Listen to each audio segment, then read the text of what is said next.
তো দাদা যেদিকে হাঁটছে ওই প্রাণীটাও দাদার থেকে 10 হাত দূরে রেললাইনের পাশ ধরে হেঁটে যাচ্ছে, আর শিং দিয়ে মাটি চিরতে চিরতে দুই পাশে গর্ত করছে, ঠিক যেমন লাঙল দিয়ে হাল চাষ করা হয় ঠিক সেভাবে। দাদা বুঝতে পারেন এটা তো সাধারণ কোনো শূকর বা গন্ডার নয়। শূকর তো এরকম হয় না, আর গন্ডার এখানে আসবে কোথা থেকে? কিন্তু এরকমই মনে হচ্ছে রাতের অন্ধকারে। কোনোভাবেই এটা দেখে ভয় পাওয়া যাবে না, মনকে এভাবে তিনি বুঝ দিচ্ছেন।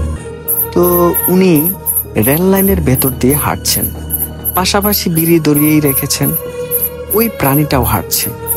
হঠাৎ করে নাহারুল দাদা দেখেন ওই প্রাণীটা আর নাই। এরপর উনি অল্প কিছু দূর হেঁটেছেন, এর মধ্যে উনি কিছু দেখেন নাই। এরপর হঠাৎ করে উনার সামনে রেল লাইনের পাশে একটা গরু চলে আসে। এই গরুটি লাফালাফি শুরু করে, একবার শূন্যে উপরে উঠে আবার নিচে নামে। এই যে লাফালাফি করছে, এটা কিন্তু কোনো শব্দ হচ্ছে না, মানে গরুটা মনে হচ্ছে খেলা করছে।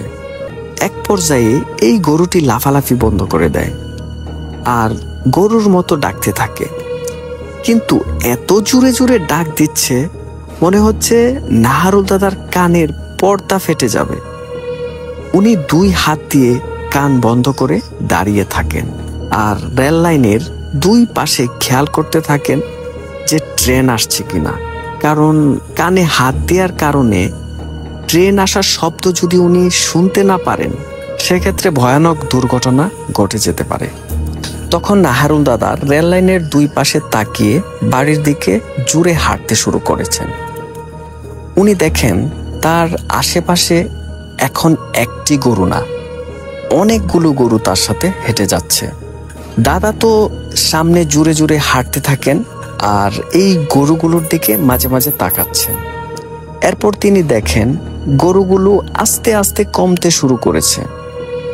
একবার সোজা যে রেল লাইন সেই দিকে তাকান, আরেকবার গরুর দিকে তাকান, আবার পিছন দিকে তাকান যে ট্রেন আসছে কিনা। তো এইভাবে উনি হেঁটে যাচ্ছেন, আর এই ঘটনার মধ্যেও কিন্তু তিনি একের পর এক বিড়ি দড়িয়ে যাচ্ছেন।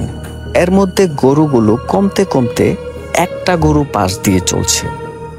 নাহারুল দাদার সামনের দিকে তাকিয়ে দেখেন যে উনি অনেক দূর চলে এসেছেন, আর 10-12 মিনিট হাঁটলেই উনি গ্রামের মধ্যে ঢুকে যাবেন। তো উনার কাছে থাকা বিড়ি এখনো পর্যাপ্ত পরিমাণে আছে।